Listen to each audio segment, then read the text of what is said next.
दोनों हाथ उठा के जयकारा लगाएंगे।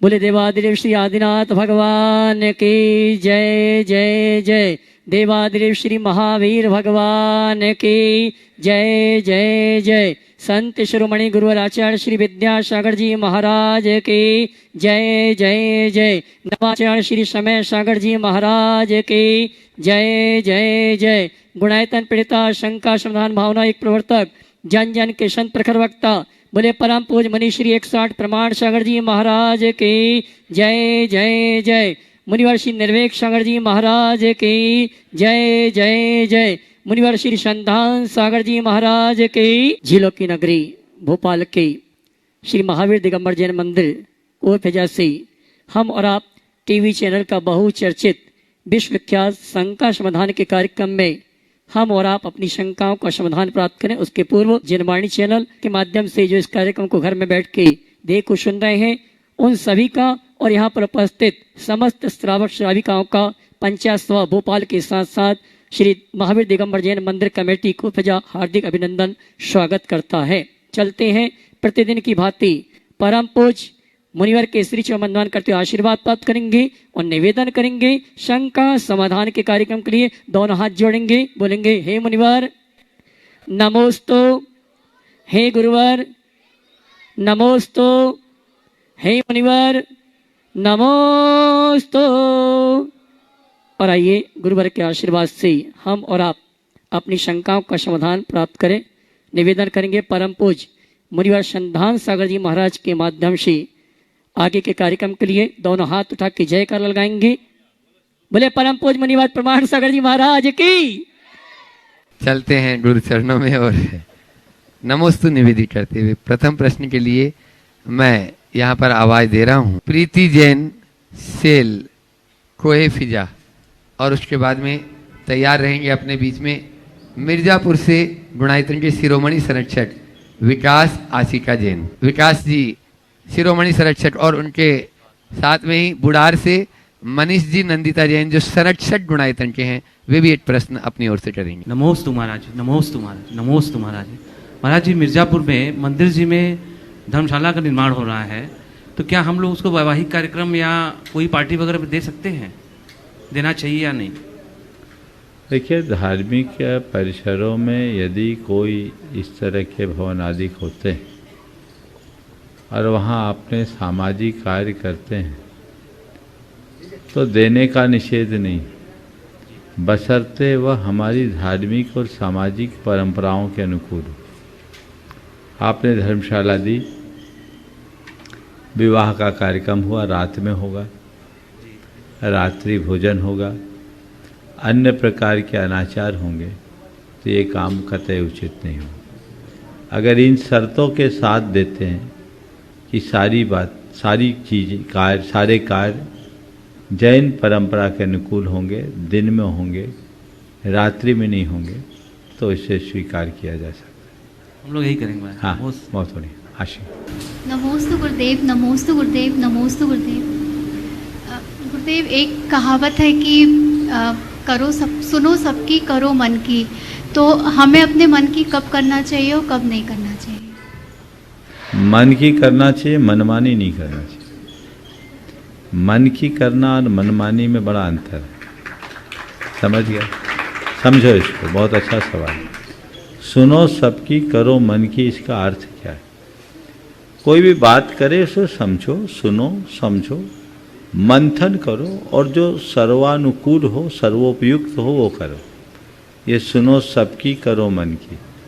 अब ये सुनो सबकी करो मन की, इसका मतलब जो मन में आ जाए वही करो, बाकी को अनसुना करो, ये ठीक नहीं।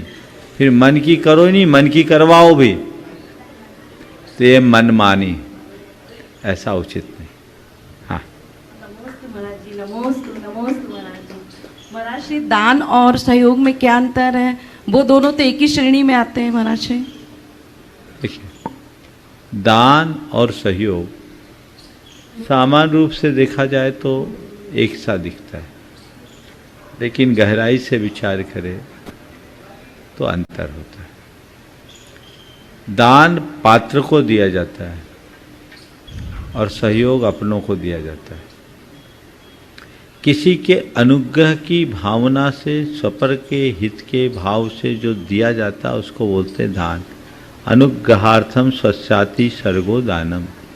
स्वपर के अनुग्रह के लिए अपने धन के त्याग का नाम दान है।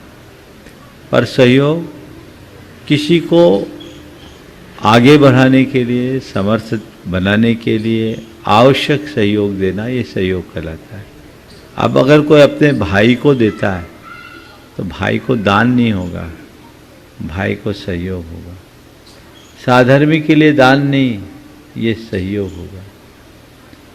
दान के 7 स्थान है, जिनविम जिनागार जिन यात्रा प्रतिष्ठिकम दान पूजा सुसिद्धांत लेखनम सप्त क्षेत्र।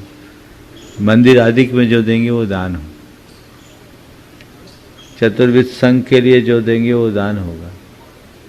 लेकिन अपने साधर्मी जनों, अपने भाई बंधुओं के लिए, अपने रिश्ते नातेदारों को दान नहीं दिया जाता, इसको बोलते हैं सहयोग। समझ गए? वो ध्यान में रखें। एक बार इन सभी आगंतुक अतिथियों का जोरदार स्वागत कर दें, जो गुणायतन में भी से भी संबद्ध हैं। और अब मैं आवाज दे रहा हूं अगले प्रश्न के लिए। राजेश जी जैन, शाहजहांबाद, और उसके बाद में तैयार रहेंगे आचार्य विद्यासागर प्रमाणित पाठशाला के नन्हे मुन्ने बच्चे कोएफिजा से।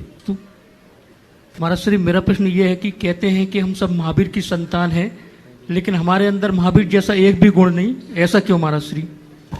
हम महावीर के संतान हैं और हमारे पास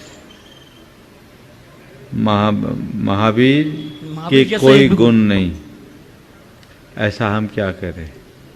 हमें तो ये लगता है कि कई ऐसी संतानें होती हैं जिनको अपने माँ बाप के कोई गुण नहीं दिखते, और ऐसी संतानों को अच्छी संतान के रूप में नहीं जाना जाता। समझ गए?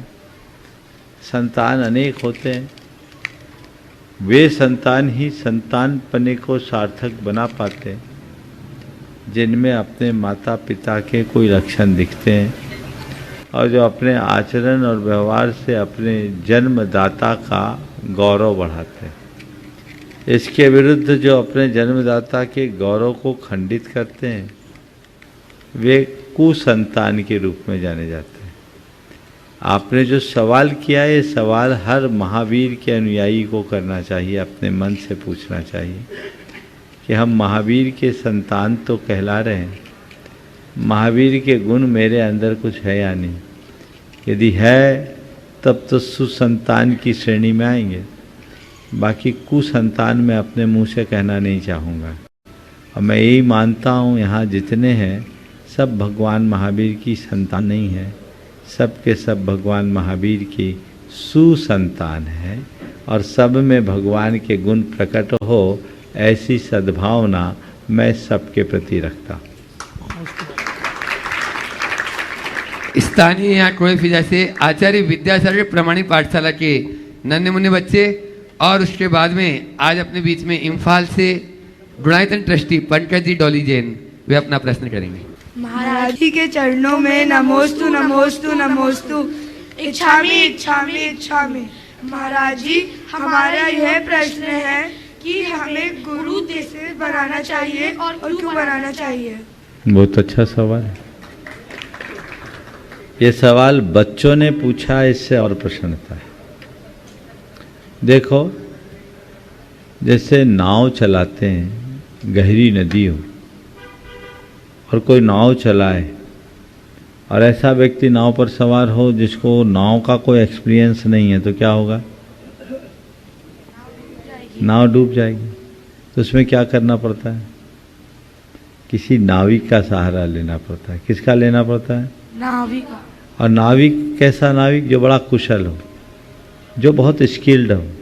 ऐसा नाविक जो नाव नदी में अचानक भंवर भी आ जाए तो नाव को पार लगा दे, है ना? तो जैसे नदी पार करने के लिए कुशल नाविक की ज़रूरत है, वैसे ही भव सागर से पार उतरने के लिए खेवटिया की ज़रूरत है, और वही खेवटिया, वही नाविक का नाम गुरु है। समझ गए? समझ में आई बात? तो गुरु जो हमें संसार से पार लगाए, जो हमारे जीवन का पथ प्रशस्त कर सके, जिनके आश्रय और आलम्बन से हम अपने जीवन का कल्याण कर सकें, अपने जीवन को सही दिशा में आगे बढ़ा सके। समझ गए?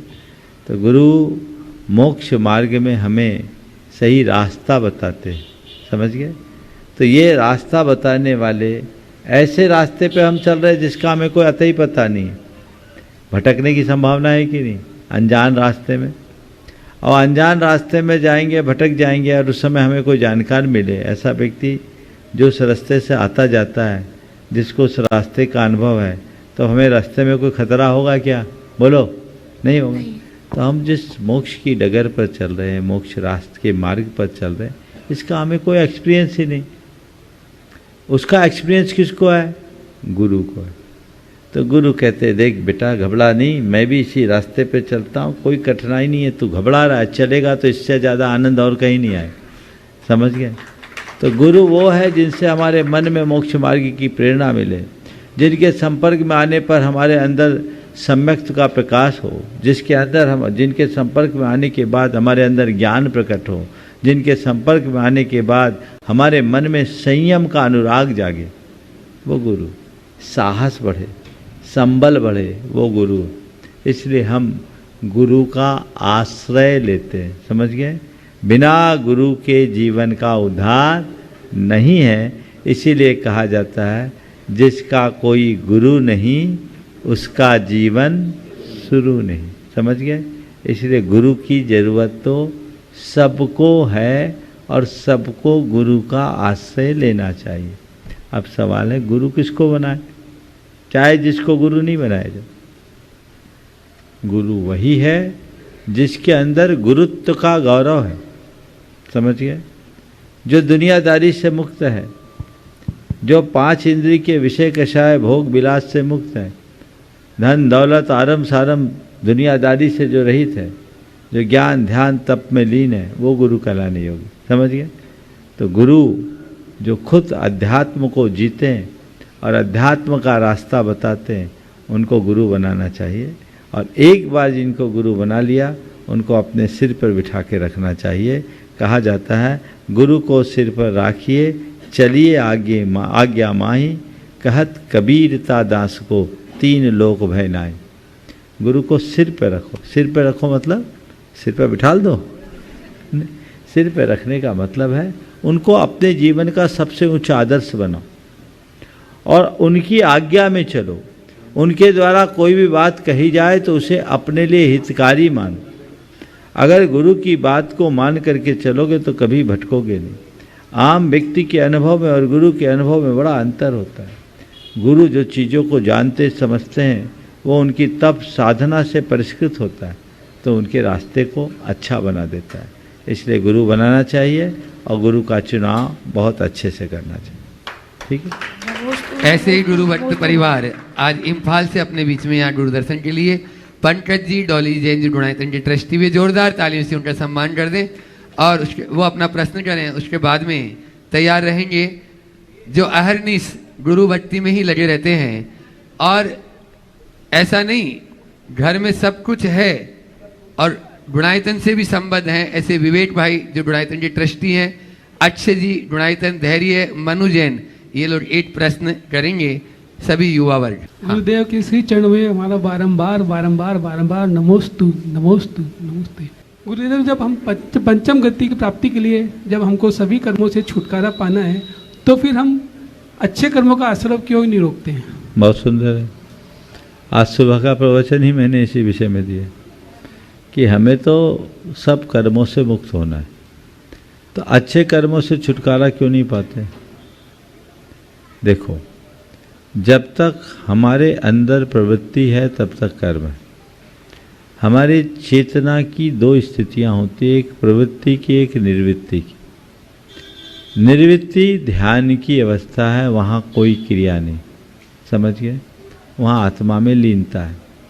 लेकिन वह आत्मा की इतनी विशुद्धतम अवस्था है कि उस विशुद्धि से पुण्य का निरंतर बंध होता रहता है, उसे रोका नहीं जाता, कोई साधक नहीं बचता।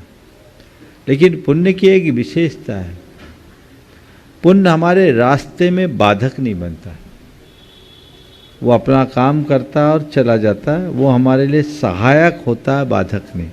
बहुत अच्छा सवाल है, मैं इसे थोड़ा विस्तार से कहना चाहूँगा। पहले इसे समझिए कि निर्वृत्ति की बात है, उसमें भी पुण्य बनता है। प्रवृत्ति में हमारी दो प्रवृत्ति होती है, या तो शुभ प्रवृत्ति होगी या अशुभ प्रवृत्ति। तो ध्यान से बाहर आओगे तो क्रिया करोगे, अच्छी क्रिया करोगे या बुरी क्रिया करोगे। अब अच्छी क्रिया करनी नहीं है तो कौन सी क्रिया होगी? बुरी होगी। तो क्या बंधेगा? पाप। तो ये तो समझदारी नहीं कहलाएगी। तो फिर भैया चलो अच्छी क्रिया नहीं, बुरी क्रिया तो करना नहीं है, जब तक हम निष्क्रिया में नहीं जा रहे तब तक अच्छी क्रिया। ये एक साधक का लक्ष्य होता है और इसलिए वह शुभ प्रवृत्तियों को अपनाता है, जिससे पुण्य का उपार्जन होता है। पर पुण्य का उपार्जन करने का दो दृष्टिकोण है, एक पुण्योपार्जन के लिए पुण्य करना और एक पाप से बचने के लिए पुण्य की क्रिया करना। जो केवल पुण्य के फल की चाह रखते हुए पुण्य की क्रियाएं करते हैं, उनका संसार बढ़ता है, और जो पाप से बचने के लिए पुण्य की क्रियाएं करते हैं, उनका संसार सिमटता है। अपने संसार को समेटना है तो हमारे पास और कोई दूसरा रास्ता नहीं। अब क्रिया मुक्त हो नहीं पाया हूँ तो विक्रिया से तो बच जाऊँ, गलत क्रिया से तो बचूँ, शुभ से नहीं बच पाता, अशुभ से बचूं। तो पाप से बचने के लिए, दुर्ध्यान से बचने के लिए शुभ का अवलंबन लिया जाए। फिर क्रिया मुक्त होने के बाद भी विशुद्धि तो बढ़ती ही रहती है। उस विशुद्धि के फलस्वरूप पुण्य का अर्जन होता है। लेकिन जैसा अभी मैंने कहा, ये पुण्य बाधक नहीं होता, साधक होता है। पाप को काटा जाता है, पुण्य को काटा नहीं जाता। एक बड़े रहस्य की बात आपको बता रहा हूं। सब कर्मों में बुद्धिपूर्वक या पुरुषार्थ पूर्वक जो निर्जरा होती है, केवल पाप कर्मों की होती है। पुण्य कर्म की निर्जरा की नहीं जाती, पुण्य छूट जाता है। क्यों? सचखंडागम में, धवला में आचार्य वीरसेन महाराज से किसी ने एक सवाल किया, जैसा आपने किया। वहाँ बताया कि केवली भगवान के पास पुण्य का सबसे अधिक उत्कृष्ट अनुभाग सत्कर्म होता है, यानी पुण्य सबसे प्रबल पुण्य वहाँ होता है। तो बोला उन्होंने अभी समुद्घात कर दिया, वहाँ पुण्य को नष्ट क्यों नहीं किया? उनकी स्थिति कम हो जाती। मोह का क्षय कर दिया, इतना बड़ा पुरुषार्थ किया, केवल ज्ञान पाया, इनको तो सत्कर्म पहले खत्म हो जाना था, यहाँ क्यों है?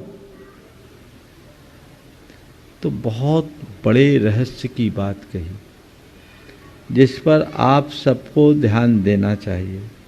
वहाँ उन्होंने लिखा, सम्मा इट्ठी पसत्थ कम्मान अनुभागम न हणदी। सम्यक दृष्टि प्रशस्त कर्मों का, यानी पुण्य कर्मों का अनुभाग नहीं घातता। एक बात और ध्यान रखना, पुण्य और पाप का भेद अनुभाग में ही है।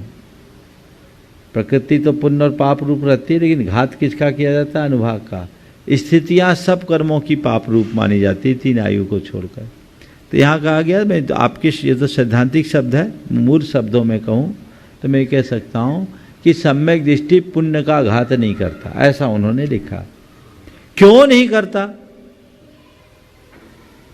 तो उसका एक बड़ा मनोवैज्ञानिक हेतु दिया। क्या हेतु दिया? बोले पुण्य के घात के लिए संक्लेश यानी कलुषता चाहिए। क्या चाहिए? बिना क्लेश के अशुभ परिणाम के पुण्य का घात नहीं होगा, और अशुभ परिणाम करोगे तो पाप का बंध होगा। कौन सम्यक दृष्टि चाहेगा कि पुण्य के घात के लिए पाप का बंध करे? चाहेगा क्या? फिर दूसरी बात, साधक अवस्था उत्तरोत्तर विशुद्धि की ओर बढ़ती। जितनी जितनी विशुद्धि बढ़ेगी, उतना उतना पुण्य बंधेगा, ऑटोमेटिक। पुण्य विशुद्धि का प्रतिफलन है। बल्कि विशुद्धि की परिभाषा ही है। विशुद्धि है क्या? साता आदि प्रशस्त कर्मों के यानी पुण्य कर्मों के बंध योग परिणाम का नाम विशुद्धि है। तो जितनी विशुद्धि उतना पुण्य बंधेगा। महाराज फिर मुक्ति कैसे मिलेगी? मुक्ति मिलेगी, पुण्य कहीं बाधा नहीं डालेगा। पुण्य हमारे लिए अनुकूल वायु की तरह, नाव चलती है तो अपोजिट डायरेक्शन से नाव आए तो नाव को ढकेल दे, लेकिन बैक साइड से अगर हवा आए तो क्या होगा? नाव बहुत फास्ट भागती। तो पुण्य हमारी गति को प्रगति में बदल देता है, आगे बढ़ा। इसको समझो। जैसे कहीं कोई इवेंट हो रहा है, कोई कार्यक्रम हो रहा है, हाँ, पुलिस कंट्रोल रूम को सूचना दी जाती है, यहाँ एक इवेंट हो रहा है, आपको इसे संभालना है। या मान लो कहीं कोई उपद्रवी तत्व आ गए, तो उनसे बचाने के लिए आपको क्या करना पड़ेगा? आप पुलिस कंट्रोल रूम में फ़ोन करोगे कि आइए थोड़ी स्थिति ठीक नहीं, संभालिए। पुलिस आएगी, पुलिस को कॉल करके बुलाया, पुलिस ने अपना काम किया, सबको ठीक किया, उसके बाद पुलिस अपने आप चले जाती कि भगाना पड़ता है? बोलो। पुलिस को बुलाओ ये सब कहते हैं, पर पुलिस को भगाओ ऐसा कहने वाला साहूकार नहीं होता। समझ गए ना? पुलिस को बुलाओ ये सब कहेंगे, पर पुलिस को भगाओ ऐसा कहने वाला साहूकार नहीं हो सकता। इसलिए सम्यक दृष्टि उत्तरोत्तर पुण्य बंध का भागी बनता है, पर पुण्य अपने आप चला जाता है। स्थिति पूरी हुई, पाप कटा। सिद्धांत की बात कर रहा हूँ। स्थिति पूरी हुई, स्थिति यानी पाप, पाप कटा, पाप कटा, पुण्य छटा, खत्म कहानी। सब 14वें गुण स्थान में अंत में पुण्य प्रकृतियाँ भी निःशेष हो जाती है। इसलिए हमें इस पर बहुत गहराई से समझना चाहिए, पुण्य पाप की इस वर्गीकरण को समझना चाहिए। ये बातें कहने में बड़ी अच्छी लगती है, सोने की बेड़ी भी बेड़ी है, लोहे की बेड़ी बेड़ी है, दोनों को समान मानने वाला ही सम्यक दृष्टि। भाई साहब, ये पुण्य की क्रिया में नहीं और पुण्य के बंध में नहीं, ये धारणा केवल पुण्य के फल के प्रति होनी चाहिए। तुम पुण्य के फल को तो अच्छा मानो और पाप के फल को बुरा मानो। जब तक ऐसा करते रहोगे तब तक अज्ञान पलता रहेगा। न पुण्य का फल अच्छा है न पाप का फल बुरा है, दोनों में समता रखना ही हमारा धर्म है। और अगला प्रश्न कर रहे हैं जो अहरनीश गुरु सेवा में लगे रहते हैं, विक्की भाई, गुणायतन ट्रस्टी, अक्षय, धैर्य, मनु, देवांश, वैभव जैन और उनकी पूरी टीम। एक बार जोरदार ताली बजा दीजिए इन सभी उत्साही युवकों के लिए जो प्रतिदिन सेवा में लगे रहते हैं। एक प्रश्न कर रहे हैं और उसके बाद में तैयार रहेंगी राशि, अनिता, वंदना परिवार। नमस्ते महाराज जी। महाराज जी, अंतरिक्ष यात्री सुनीता विलियम्स कल 9 महीना 14 दिनों बाद अंतरिक्ष से वापस धरती पे आई। महाराज जी, उनके इस कठिन समय में वो अपने आप को कैसे संभाल के रखी होगी और उनके इस तप से हमें क्या शिक्षा देना चाहिए? कल लौट आई जी सकुशल? जी सकुशल। चलो बढ़िया है। हाँ, चलिए, निश्चित ये 9 महीना 14 दिन उनके लिए एक बहुत ही अलग दिन के रूप में रहे होंगे। चले तो गए हैं, आने का भी कोई ठिकाना नहीं। लेकिन मेरा मानना है, जब कोई व्यक्ति किसी बड़े लक्ष्य को लेकर के चलता है और जिसके सामने लक्ष्य होता है, उसको रास्ते की रुकावटें नहीं, जीवन की मंजिल दिखाई पड़ती। हम अगर अच्छे लक्ष्य को लेकर के चलते हैं तो रुकावटें को देखें नहीं, केवल अपने मंजिल को देखें। जो रुकावटों को देखते हैं वो रोते हैं और जो मंजिल को देखते हैं वो उपलब्धियों तक पहुंचते हैं। मुझे लगता है कि सुनीता विलियम्स जो लौट के आई, ये हम सब के लिए बहुत ही प्रसन्नता का विषय है। भारतीय मूल की महिला ने एक बहुत बड़ा काम किया जो सबके लिए चुनौती थी, और मैं पूरे के पूरे इस टेक्नोलॉजी और विज्ञान से जुड़े लोगों को साधुवाद दूंगा और ये कहूँगा कि इच्छा शक्ति के आगे कुछ भी काम अधूरा नहीं होता, वो रह सकता है और चीज़ें हमारे साथ पूरी हो सकती है। तो वो आगे बढ़ करके ये काम की, ये हम सब के लिए एक बड़ी उपलब्धि के रूप में परिवर्तित हुई है। हमें इसे ध्यान रखना चाहिए। मुझे नहीं लगता कि वो बहुत ज़्यादा विचलित हुई होगी। हमें तो एक साधक की तरह रखना चाहिए। वो तो जब गए तब भी सिर पर कफन बांध कर गए, है ना। गए हैं, जाने के टाइम में ही तय था, क्या पता आ पाए या ना पाए, लेकिन गए, सिर पर कफन बांध करके गए। उनके सामने उनका लक्ष्य था, एक बहुत बड़े इतिहास को रच गए। हमें ऐसे लोगों से प्रेरणा लेना चाहिए और अपने जीवन के क्रम को आगे बढ़ाना चाहिए। मैं देख रहा हूँ आप लोगों का अंतराय कर्म कुछ सामने आ गया है, इसलिए आज के इस सत्र को आगे बढ़ा पाना क्यों संभव है क्या? चलने दीजिए, एक आध दो सवाल और कर ले। योगेश वंदना परिवार, नरेंद्र वंदना परिवार, हाँ, वे अपना प्रश्न करें और उसके बाद में चौधरी परिवार तैयार है। कीर्ति जी चौधरी, महेंद्र जी चौधरी, जो गुणायतन जी ट्रस्टी भी और यहाँ के अध्यक्ष भी हैं, पूरा परिवार के साथ में तैयार है। जल्दी बोलो।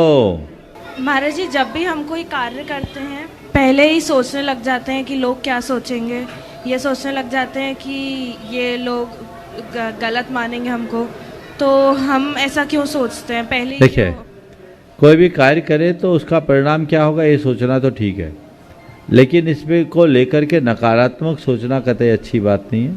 जिनका आत्मविश्वास प्रबल होता है वो ऐसा नहीं करते। लोग क्या सोचेंगे ये मत सोचो, ये सोचो कि हम जो करें उसको लोग सराहें।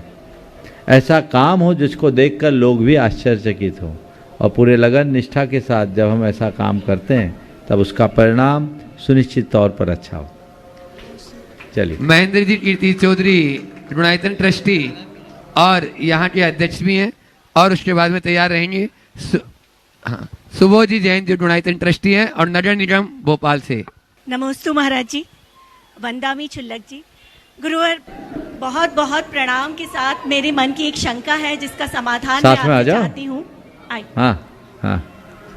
मेरे मन में ये शंका है कि लौकिक जीवन में अक्सर जो कर्म हमने नहीं किए होते, जब उसका दुष्परिणाम होता है तो उसका दोषारोपण कई बार हमें झेलना पड़ता है। तो ऐसे समय में क्या हमें अपना सही पक्ष रखकर अपने लिए खड़े रहना चाहिए, या फिर उसे पूर्व में बंधे कर्मों का विपाक समझकर धैर्य से बीत जाने देना चाहिए? दोनों काम करना चाहिए। सबसे पहले तो ऐसे प्रसंगों में इसे अपने पूर्वकृत कर्म मानकर इसे स्वीकार करना चाहिए। अपने मन में स्थिरता और धैर्य लाना चाहिए, ताकि ऐसे प्रसंगों में किसी भी प्रकार की बौखलाहट ना हो, हमारे मन में क्षमता और शांति बनी रहे, पहली बात। दूसरी बात, अगर अवसर मिले तो अपनी स्थिति को स्पष्ट करने का प्रयास करना चाहिए, वह भी तब जब सामने वाला उसे सुनने को राजी हो। यदि वो राजी ना हो, अनुकूल अवसर ना हो, तो इसे टाल देना चाहिए। बहुत बहुत धन्यवाद महाराज श्री। एक मिनट, सुरेशन जी जैन वकील साहब विदिशा से मेरे पिताजी हैं, उन्होंने आपको बारंबार नमोस्तु भेजा है। सुबोध जी जैन नगर निगम भोपाल गुणायतन ट्रस्टी हैं, और उसके बाद में PSS प्रमाणिक सेवा संघ के उत्साही कार्यकर्ता। महेंद्र जी कुछ और बोल रहे, बोलो। महेंद्र जी कुछ बोल रहे हैं, थोड़ा जल्दी बोल रहे हैं। जल्दी बोलो, उसके बाद हाँ बोलो, आपके मन की बात। जल्दी बोलो। मुनि श्री के चरणों में बारंबार नमस्कार। हाँ, आगम कहता है कि वस्तु स्वभाव धर्म, आत्म स्वभाव धर्म। तो जो हम कर रहे हैं वो क्या है? देखो, जो कर रहे हैं हमारा धर्म नहीं अधर्म है। ये हम जो कर रहे हो धर्म की क्रिया कर रहे, वस्तु के स्वभाव को पहचानने का रास्ता अपना रहे। अगर वस्तु के स्वभाव को पहचानने के लिए हम उद्यम करें, उसे लक्ष्य रख करके अपनी प्रवृत्तियां करें, तो हमारे जीवन में वो सहजता घटित हो सकती। ओम। ओम। सुबोध जी जैन नगर निगम भोपाल गुणायतन ट्रस्टी, और उसके बाद में PSS प्रमाणिक सेवा संघ के उत्साही युवा कार्यकर्ता। नमोस्तु महाराज जी। इच्छामी महाराज जी, छोटा सा वो है, भगवान बीतरागी हैं और वो हमें कुछ देते नहीं, फिर हम क्यों हर पूजा विनती में कहते हैं कि दरिद्रीन को द्रव्य के दान दीने, आप पुत्रीन को तू भले पुत्र कीने। मतलब बहुत सारी ऐसा लगता है जैसे भगवान से हम बहुत कुछ मांग रहे हैं, जबकि मांगना जो है। बहुत सुंदर जी। भगवान को देते नहीं और भगवान के पास मांगना भी नहीं चाहिए, फिर भी आप जो भगवान के सामने ऐसी बातें करते हैं, यह एक प्रकार की भक्ति की ही अभिव्यक्ति। लोक में कई बार ऐसा होता है, जब हमें कोई सीधे नहीं दिया पर किसी के निमित्त से कुछ मिल गया तो हम उसकी पूरी क्रेडिट सामने वाले को दे देते हैं। जैसे मान लीजिए आपका कोई काम हुआ और किसी काम के लिए किसी व्यक्ति की एक छोटी सी केवल निमित्त रूप भूमिका हो गई, आप उसके प्रति कृतज्ञ होते हैं कि नहीं होते हैं? एक जौहरी का बेटा था, पिता की मृत्यु हो गई, बेटा एकदम निखट्टू था, उसने एक एक करके अपने पिता की सारी संपत्ति बेचना शुरू कर दी, सब बर्बाद हो गए, दाने दाने को मोहताज हो गया। एक दिन अपने पिता के मित्र के यहाँ गया, उनसे कुछ सहयोग की अपेक्षा रखकर कि आप कुछ सहयोग दे दे, बड़ी कृपा हो। जब वो वहाँ गया तो बोला, अरे तू आज भी करोड़पति है, तो मेरे पास हाथ फैलाया है, इतना दीन बनकर आ रहा है, मुझे आश्चर्य है, तो ऐसा क्यों कर रहा? तो जा अपने घर का दक्षिण कोना खोद, भंडार भरा है। अब क्या हुआ? वो घर गया, घर का दक्षिण कोना खोदा और 1 फुट खोदाई कि वहाँ खजाना निकल गया। लौट कर उल्टे पाँव आया, बोले चाचा आपने तो निहाल कर दिया, आप धन्य हो, मैं तो बिल्कुल फटेहाल हो गया था, आपने मुझे माला माल कर दिया, देखिए आपने मुझे क्या दे दिया, सारा भंडार। अरे मैंने कहाँ दिया, वो तो सब तेरा ही था। अरे मेरा कहाँ था, मैं तो उसे बेचने का प्लान कर रहा था, बेच देता तो ये कहाँ होता, ये तो सब आपकी ही कृपा का फल है। बोलो ऐसा बोलेगा कि नहीं बोलेगा? बोलेगा महाराज। अब उसके उस चाचा ने उसको कुछ दिया? नहीं दिया महाराज। वहाँ कुछ रखा? नहीं। उसने क्या किया? केवल पता बताया। तो बस यही स्थिति होती है। गुरुदेव ने इस विषय में एक बहुत अच्छा हाइकू लिखा। गुरु ने मुझे प्रकट कर दिया, दिया दे दिया।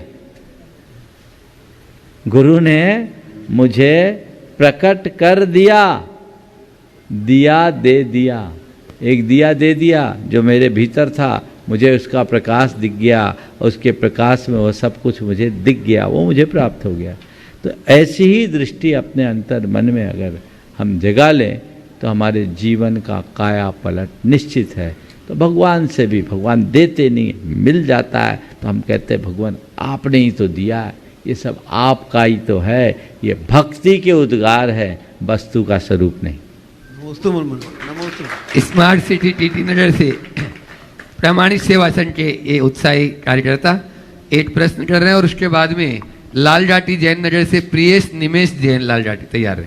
मुनिराजों के चरणों में बारंबार नमोस्तु और छोलक जियों के चरणों में इक्षामी। महाराज जी, आपने एक बार प्रवचन में कहा था कि यदि आगे बढ़ना है, सफल होना है, तो मन में उतरी बातों को मन से उतारना सीख लो। महाराज जी, प्रश्न ये है कि आजकल की युवा पीढ़ी में जहां स्वयं ही हमारे मन में फ्यूचर को और करियर को लेकर काफ़ी मानसिक तनाव बना रहता है, ऐसे स्थिति में इस विचारधारा को हम अपने जीवन में कैसे अनुसरण करें, इसका समाधान कीजिए महाराज। देखिए, इस विचारधारा का अनुसरण करने के लिए सबसे पहली ज़रूरत है जिनसे ऐसे विचारों की प्रेरणा मिले उनके संपर्क में रहो, उनसे प्रेरणा लो, उनके इन सूत्रों को आत्मसात करो, उन्हें बार बार दोहराओ।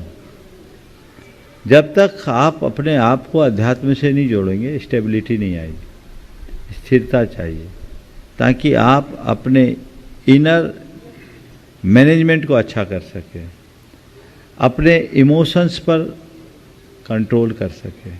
इसकी बहुत ज़रूरत है। इसलिए मैं युवाओं से कहना चाहूँगा, वो गुरुओं के समागम में रहना सीखें, उनसे मार्गदर्शन लें, उनसे आध्यात्मिक प्रेरणा लें। गुरुओं के समागम का मतलब ये नहीं कि आप उनके पास बहुत निकट रोज़ आ ही जाओ, आप वर्चुअली भी उनके कांटेक्ट में रह सकते हैं। सभी युवाओं को गुरुओं का प्रवचन नित्य सुनना चाहिए। उनसे उनको जो मोटिवेशन मिलता है वो उनको बहुत स्थिरता देती है और ऐसी स्थिरता जीवन को आगे बढ़ने में सहायक बनती है। ठीक है, चलिए। लाल जाटी से प्रियेश निमेश जैन वे अपना प्रश्न करें और उसके बाद में तैयार रहेंगे अनीता आलोक जैन हैप्पी मेडिको। सभी मुनिराजों के चरणों में बारंबार नमोस्तु नमोस्तु नमोस्तु। महाराज श्री, हम सभी जैन नगर से हैं और आपकी गुरु चरणों की प्रतीक्षा कर रहे हैं कि कब आपका आशीर्वाद प्राप्त हो सके। हर पल सभी समाज जन चाह रहे हैं कि आप जल्द से जल्द सभी को आशीर्वाद देने ज़रूर आए। महाराज जी, मेरा प्रश्न ये है कि जब हम तीर्थ क्षेत्रों की वंदना के लिए जाते हैं तो हमें किस प्रकार की भावना रखना चाहिए जिससे हमारी कर्मों की निर्जरा हो सके और अधिक से अधिक पुण्य प्राप्त कर सके? देखिए, तीर्थ क्षेत्र की वंदना के लिए जाए तो जहाँ तक भावना का सवाल है, हमें तीर्थ क्षेत्र की या तीर्थ यात्रा के प्रयोजन को सामने रखें तो भावना अपने आप आ जाए। हम तीर्थ यात्रा पर क्यों जाते हैं, बोलो? महाराज जी, अच्छे भाव हो सके, पॉजिटिव। तीर्थ यात्रा में जाने का मूल उद्देश्य क्या है, कोई बताएगा? महाराज जी, परिणामों की विशुद्धि। वंदना क्यों कर रहे? पुण्य का अर्जन करने के लिए। ठीक है, ये उत्तर अच्छा है। पुण्य का अर्जन करने के लिए, तो पुण्य कैसे अर्जित होगा? पुण्य तब अर्जित होता है जब विशुद्धि। ये तो पुण्य का अर्जन एक स्थूल प्रयोजन है। तीर्थ यात्रा का मूल प्रयोजन अंतर यात्रा की शुरुआत है। जैसे दूसरे शब्दों में कहें, एक प्रकार का ट्रांसफॉर्मेशन, आध्यात्मिक यात्रा, अपने जीवन में व्यापक बदलाव, ये तीर्थ यात्रा का मूल ध्येय होना चाहिए। बहुत कम लोग हैं जो तीर्थ यात्रा के इस प्रयोजन को सामने रखकर तीर्थ यात्रा करते हैं। जब किसी तीर्थ में जाओ, देखो आप जितने भी तीर्थ हैं उन तीर्थों का इतिहास क्या बोलता है। सम्मेद शिखर जाते हैं आप लोग, भाव सहित जाते हैं, उस पर्वत के कण कण को पूज्य और पवित्र हम लोग मानते हैं। हमें ये बचपन से बताया गया, एक बार बंदे जो कोई ताहि नरक पशु गति नहीं हुई। ये सब चीज़ें तो उसका बाहरी आवरण है। सम्मेद शिखर जाओ तो सबसे पहले सवाल करो, ये तीर्थ बना क्यों? बोलो। तीर्थ, सम्मेद शिखर तो एक सामान्य सी पहाड़ी है, तीर्थ क्यों बना? बोलो, इसी को बोलने दो। मोक्ष स्थली है महाराज श्री। किसकी? तीर्थंकरों की। तीर्थंकरों की मोक्ष स्थली। तो तीर्थंकरों ने ये पर्वत को चुना, क्यों चुना? सारा राज पाट, सत्ता, साम्राज्य, वैभव को त्यागा और अरहंत अवस्था में समो शरण को भी त्यागा। सारी विभूति को छोड़कर आत्मा में डूबे, तब उन्हें मोक्ष की प्राप्ति हुई और वो हम सब के लिए वो धरा भी पूज्य बन गई। जब तीर्थ क्षेत्र में जाओ तो ये प्रेरणा लो कि मेरे जीवन का सार ये है, वह नहीं जिसे हमने आज तक पकड़ रखा है। त्याग मेरे जीवन का साध्य होना चाहिए, भोग नहीं। इतनी सी समझ आ गई, समझ लो तीर्थ यात्रा सफल हो गई। भोग के लिए तीर्थ यात्रा मत करो, त्याग को अपने जीवन का आदर्श बनाने के लिए तीर्थ यात्रा करो। एक आध्यात्मिक दृष्टिकोण। जब मैं पहली बार सम्मेद शिखर गया मुनि बनने के बाद 2005 में, 21 जनवरी 2005 को मैंने वंदना की। तो वंदना करने के बाद लोगों ने मुझसे कहा कि महाराज आपको कैसा लगा?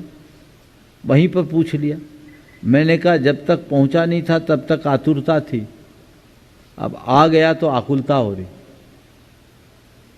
जब तक पहुंचा नहीं तब तक आतुरता थी, आ गया तो आकुलता होने लगी। क्या आतुरता? क्या आतुरता इस बात की थी कि कब जल्दी पहुंचूं, कब जल्दी पहुंचूं, जितनी जल्दी हो सके पहुंचूं।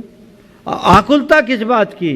आकुलता मेरे मन में केवल इस बात की रही कि हे प्रभु, कब वो क्षण आए कि मैं आपके इस सिद्ध क्षेत्र में तो आ गया, सिद्ध लोक में स्थान बना सकूं।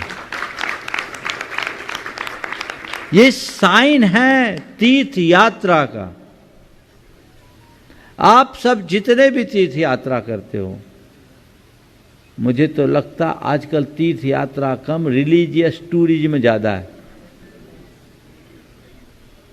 अंतर यात्रा का उद्देश्य लेकर के जाइए, आध्यात्मिक प्रेरणा लीजिए और आइए तो बदल करके आइए। मन को अहोभाव से भरिए, बुराइयों का त्याग करके आइए, नए शुभ संकल्प लेकर आइए और अपनी धर्म की श्रद्धा में प्रगाढ़ता जगाइए, तो तीर्थ यात्रा का प्रत्यक्ष फल आपको मिल जाए। समझ गए? तो अहोभाव की वृद्धि, बुराइयों का त्याग, नव संकल्प और श्रद्धा की प्रगाढ़ता, ये तीर्थ यात्रा का उद्देश्य होना चाहिए। और वहाँ जाइए, खाने पीने में संयम रखिए। कोशिश कीजिए तीर्थ यात्रा के दिनों में, मैं जितने दिन की तीर्थ यात्रा करूँगा एक आसन करूँगा, रात्रि में चारों प्रकार के आहार का त्याग करूँगा, वहाँ जाऊँगा तो पाठ जाप साधना करूँगा, ध्यान करूँगा, स्वाध्याय करूँगा, पूजन करूँगा, इसमें समय बिताइए।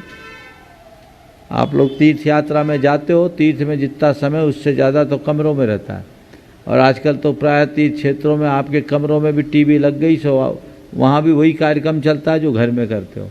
और टीवी नहीं भी है तो जेब में रखी है तुम्हारी, उसी में लग गए, चाट पकौड़े खाते रहते हो। मुझे तब बड़ी तरस आती है लोगों पर जब सम्मेत शिखर जैसे तीर्थ क्षेत्र में अभी इस समय जाओगे तो पूरी लाइन लगी होगी खोमचों पे, ऐसी जैसे ज़िंदगी में कभी खाए नहीं हो या यही खाने के लिए यहाँ आए। अरे दिन तो पड़ा है तुम्हारे लिए, अशुद्ध अभक्ष्य पदार्थ, और वो भी रात्रि में। क्यों? इनका परित्याग क्यों नहीं कर सकते? पवित्रता को क्यों नहीं अपना सकते? अपने जीवन में संयम साधना की शुरुआत क्यों नहीं कर सकते? जब तक संयम साधना जीवन में प्रकट नहीं होगी तब तक जीवन का कल्याण नहीं होगा। ये बात गांठ में बांध लीजिए। मौज मस्ती के लिए 100 ठिकाने हैं, तीर्थ यात्रा में जाओ तो मौज मस्ती का त्याग करके जाओ, तब तो जीवन में कुछ अच्छा होगा। कुछ हट कर के अनुभव करने का प्रयत्न करें, तब तीर्थ यात्रा का कोई लाभ होगा, उद्देश्य होगा। ऐसा दृष्टिकोण है। महाराज श्री हम सभी और हाँ बिल्कुल, प्रतीक्षा की घड़ी अब समाप्त होने वाली है। अभी हम लोग बड़े रिलैक्स मूड में हैं। यहाँ जितना आनंद हम लोगों को आ रहा है बहुत अच्छा, क्योंकि बहुत लंबे अंतराल के बाद एक छोटी समाज, मान समाज तो अपने आप में बड़ी समर्थ है, लेकिन यहाँ लोग टाइम पर आते और टाइम पर जाते हैं। हम लोगों का दिमाग खराब कम करते हैं, इसलिए आशीर्वाद जैन नगर आतो रहे। प्रियेश निमेश जी जैन अपना प्रश्न करे, उससे पहले समय कम है, इसलिए मैं अनुभव जी सर आपको बुलाऊंगा जो आज गुड़ायतन से संबद्ध हुए, उनके नामों की घोषणा के लिए। उससे पहले अपने बीच में बंधु इस सभा के अंदर में छिंदवाड़ा से आपकी तालियां चाहूंगा। छिंदवाड़ा से कौन है पता है आपको? कौन है? मंच पर परम पूज्य निर्वेद सागर जी महाराज यहाँ पर उपस्थित हैं और उनके व्यस्त अवस्था के भैया दीपक जी भावना जी यहाँ पर इस सभा में बैठे हुए हैं। जोरदार तालियां बजा दीजिए आप उनके लिए। तालियों में कंजूसी नहीं, दीपक जी भावना जी आए। और मैं चाहूंगा यहाँ की ट्रस्ट कमेटी, पहले उनका गुणायतन परिवार, वहीं पर जो है, हाँ यहाँ आगे आ जाए। दीपक जी हैं, सम्मान के साथ दीपक जी एवं परिवार आगे आए। उनके सम्मान के लिए हमारा गुणायतन परिवार आगे आएगा। भैया सुबोध भैया, संजय मलिया जी, हमारे संदीप जी, इनका स्वागत करेंगे। गेहूं संजय मलिया जी लोग सब मिलकर उनका स्वागत करें। आप लोग तालियां बजाएं। सामने आओ, आप लोग तालियों में कंजूसी करें। जिनके परिवार से निकला हुआ हीरा अज्ञान रूपी अंधकार को दूर कर ज्ञान का चौमुखी प्रकाश फैला रहा है, जो पाठशालाओं का निश्चित रूप से बहुत ही अच्छे से निर्देशन करते हैं और बहुत ही अच्छे से यानी पाठशालाओं की प्रेरणा देते हैं। चौधरी जी ऐसे परिवार से आज दीपक भाई अपने बीच में है। आ जाए, सामने आ जाए, सामने आए। सपत्नी बुला। दीपक जी भावना जी यहाँ पर आए और महिला विंग का स्वागत करने के लिए। हाँ, दीपक जी अपना सवाल भी करेंगे। भावना जी कहाँ हैं? आइए आइए, पीछे आइए, बुला लो। चलिए आ जाने दो, जब तक आने दो, आएंगे। आ रही यहीं आओ ना, यहीं। माइक दीपक जी तक पहुंचाएं। एक प्रश्न गुरु चरणों में दीपक जी भावना करेंगे और महिला मंडल। हाँ चलो एक साथ हो जाओ। दीपक, जोरदार तालियों से भावना जी की के पवित्र भावों का सम्मान करें। देखो, अपने महाराज श्री के निर्वेक सागर जी के सगे भ्राता हैं, लघु है, बड़े इनके ज्येष्ठ भ्राता हैं, कल से आए हुए, मेरे भी ध्यान में नहीं था। और बहुत बहुत एक बार सब लोग जोरदार जोरदार अभिनंदन करें। दीपक भाई सवाल करें। एक बहन है, वो आरिका है, संतुष्टमती संघ में। एक मुनि महाराज है, एक घर में भाभी महाराज बनने की तैयारी में है। जोरदार अभिनंदन करें। बहुत बढ़िया। हाँ, नमोस्तु नमोस्तु नमोस्तु। महाराज जी, किसी प्रकार का मन में कोई क्वेश्चन तो नहीं है? बहुत बढ़िया, एक बार जोरदार अभिनंदन। भावना जी को पूछना है? नहीं, चलो ठीक है। हाँ, अनुभव जी, किसी को खड़ा किया था पहले। चलो अनुभव जल्दी से। अनुभव सर, आप जो ऑनलाइन नाम आए हैं उनकी घोषणा करेंगे और उसके बाद में शिरोमणि संरक्षक प्रेमचंद जी प्रेणी जो दयोदय महासंघ के अध्यक्ष भी हैं यहाँ उपस्थित हैं, वे अपना प्रश्न गुरु चरणों में करेंगे। पहले नामों की घोषणा हो रही है। प्रतिदिन की तरह गुड़ायतन परिवार से उन पुण्यशाली परिवारों को मैं नाम ले रहा हूं जो जुड़ रहे हैं। आप लोग तालियों का क्रम चालू रखिएगा, मैं नाम का क्रम चालू रख रहा हूँ। निर्माण निधि के रूप में सीए रोशन जैन सुपुत्र श्री संतोष जैन दिल्ली, सचिन जैन सुपुत्र सुरेंद्र कुमार जी जैन, सौरभ जैन पर्व जैन ललितपुर, श्री अनूप जैन कानपुर। सूत्रधार के रूप में जो परिवार गुरुदेव हमारे साथ जुड़ा है, श्री प्रवीण कुमार जी जैन, श्रीमती किरण जैन अशोक नगर। आप लोग तालियां बजाइए। श्री संस्थापक सदस्य ट्रस्टी के रूप में जो हमारे साथ परिवार जुड़ा है, श्री प्रकाश चंद जैन, विमलाबाई जैन, श्री मनोज कुमार, रचना जैन, सूची जैन, प्रासुक जैन अशोक नगर। ये सब परिवार गुरुदेव आज नमोस्तु निवेदित कर रहे हैं आपको। गुरुदेव ऐसे ही आप लोग भी गुड़ायतन परिवार से जुड़े और हमारे परिवार को हम लोग को बहुत आगे लेके जाना है। आप सब पुण्य की अनुमोदना करें इन परिवार की जो जुड़े हैं।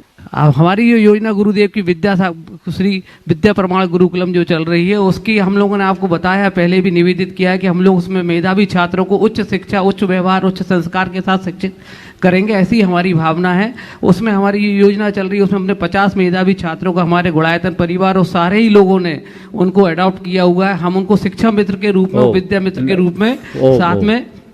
कितने फॉर्म आ गए ये बोल दो और बोलना, और जिसको करना चलो मैं ही बोल देता हूँ। देखिए, बहुत अच्छी बात है और बहुत अच्छी संख्या में लोगों ने अपनी प्रविष्टियाँ दी। हाँ, बहुत अच्छी संख्या में लोगों ने अपनी प्रविष्टियाँ दी है, लेकिन मैं चाहता हूँ कि इतनी प्रविष्टियाँ हो जाए, इतनी प्रविष्टियाँ हो जाए कि इनको अपनी व्यवस्था डबल करने के लिए बाध्य होना पड़े। इसलिए आप अपनी प्रविष्टियाँ देते रहिए। अभी एक और शुभ समाचार मेरे पास आया है, जिसकी अभी घोषणा नहीं करूँगा, लेकिन बहुत अच्छा है। इसलिए मैं पूरे देश के लोगों से कहूँगा कि जो भी अपने बच्चों को संस्कार युक्त गुणवत्तापूर्ण शिक्षा देना चाहते हैं, वे जरूर इसमें अपना नामांकन कराएं। अभी समय है 1-2 दिन का। आप जितनी जल्दी से 25 तारीख तक ऐसे घोषित तिथि है, पर नाम इतने आ गए, प्रक्रियाएँ तो चालू हो जाएगी, लेकिन आप अपने नामों को भेजते जाइए ताकि हम एक अच्छी परंपरा को आगे बढ़ा सके और बच्चों के भविष्य को गढ़ सके। महिलाएं पहले। प्रेमचंद जी प्रेमी के पहले हैप्पी परिवार से अनीता आलोक जैन, वे अपना प्रश्न करें, फिर प्रेमचंद जी प्रेमी। नमोस्तु शुल्लक श्री के चरणों में इच्छामि। हे मुनिवर, मेरा प्रश्न ये है कि रोज मन में एक आत्मग्लानि रहती है कि हम शाम के समय में या सुबह में प्रतिक्रमण करते हैं और अगले दिन फिर वही दोष करने में आते हैं, तो ऐसा लगता है कि इनसे बच ही नहीं पा रहे हैं और यही दोहराते जा रहे हैं रोज। देखिए, 2 दृष्टियाँ। क्या करें? और फिर वो महाराज, केवल प्रतिक्रमण मत करिए, प्रतिक्रमण के साथ प्रत्याख्यान भी कीजिए। प्रत्याख्यान का मतलब होता है भविष्य को उज्जवल बनाने के लिए लिया जाने वाला संकल्प, भावी दोषों से बचने के लिए लिया जाने वाला संकल्प। तो हम कुछ संकल्प भी लें ताकि हम ऐसी प्रवृत्तियों से बचें। दूसरी बात, एक व्यक्ति गलती को बेखौफ होकर के करता है और एक व्यक्ति गलती को गलती मान करके करता है। यदि आप प्रतिक्रमण करते हैं तो निश्चित आपके मन में ऐसा लगेगा कि मैं गलती कर रहा हूँ, और मैं गलती कर रहा हूँ तो गलती से बचने का भाव जागेगा। इसलिए करते रहे। करते हैं तो फिर दोष लगता है? दोष नहीं लगता, दोषों के प्रति जागरूकता आती। दयोदय महासंघ के अध्यक्ष प्रेमचंद जी प्रेमी परिवार, कटनी, सतना, भोपाल, जोरदार तालियां बजा दीजिए और वे अपना प्रश्न कर रहे हैं। मुनित्रय के चरणों में बारंबार नमोस्तु, शुल्लक महाराज जी के चरणों में इच्छामि। गुरुदेव, ये श्री विद्या प्रमाण गुरुकुलम में हमारी ओर से भी 2 बच्चों का हम और जो आगे सहयोग होगा करते रहेंगे। गुरुदेव, हाँ। जीवन में परिचय जितना बढ़ता है विकल्प उतने बढ़ते हैं। तो अपने को इस संसारी दशा में अपने को अपने में कैसे व्यस्त रखें, मार्गदर्शन। परिचय जितना बढ़ता है विकल्प उतना बढ़ता है। अपने को अपने में मस्त रखने के लिए एक ही रास्ता है, सब में रहो, खुद में रमो। परिचय हो, परिग्रह ना हो। परिचय और परिग्रह में अंतर है। किसी को जानना बुरा नहीं है, पर किसी को अंदर बसा लेना अच्छा नहीं। हर किसी को अंदर से अटैच मत करो, जो है अपना काम करो। जैसे यात्री होते हैं, सबको एक यात्री की तरह देखो और ख़ुद को भी एक यात्री मान करके जियो। हमारा रास्ता अपने आप प्रशस्त होगा और जीवन आगे बढ़ सकेगा। अगर हम चिपक जाएंगे तो उलझ जाएंगे। बाकी तो चीज़ें आती हैं जाती हैं, ठीक है। जितने दिन हैं उतने देर रह गए, बाकी खत्म। दिग्देशेभ्य खगायत्य सम वसंती नगे नगे स्वस्व कार्य वसात यान्ति। देश से दिक्षु प्रगे प्रगे की बात है। उसके अनुरूप यदि हम जीवन की धारा को आगे बढ़ाएंगे तो हमारा मार्ग अपने आप प्रशस्त हो। नमोस्तु। गेहूं वाले परिवार से संदीप जी जैन, गेहूं वाला परिवार ढूंढाई ट्रस्टी। मेरे मुनि राजों के चरणों में बारंबार नमोस्तु।